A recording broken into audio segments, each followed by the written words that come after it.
164তম রবীন্দ্র জয়ন্তীতে আমার নিবেদন প্রশ্ন। রবীন্দ্রনাথ ঠাকুর। ভগবান, তুমি যুগে যুগে দূত পাঠাইছ বারে বারে দয়াহীন সংসারে। তারা বলে গেল ক্ষমা করো সবে, বলে গেল ভালোবাসো, অন্তর হতে বিদ্বেষ বিষ বরণীয় তারা স্মরণীয় তারা, তবুও বাহির দ্বারে আজি দুর্দিনেই ফিরানো তাদের ব্যর্থ নমস্কারে। আমি যে দেখেছি গোপন হিংসা কপট রাত্রি ছায়ে হেনেছে নিঃসহায়ে। আমি যে দেখেছি প্রতিকারহীন শক্তের অপরাধে বিচারের বাণী নীরবে নেভিতে কাঁদে।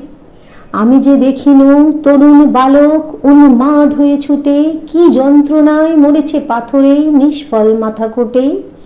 কণ্ঠ আমার রুদ্ধ আজিকে বাসি সঙ্গীত হারা, অমাবস্যার কারা লুপ্ত করেছে আমার ভুবন দুঃস্বপনের তলে। তাই তো তোমায় সুধাই অশ্রু জলে, যাহারা তোমার বিষাইছে বায়ু নিভাইছে তব আলো। তুমি কি তাদের ক্ষমা করিয়াছ? তুমি কি বেসেছ ভালো? নমস্কার।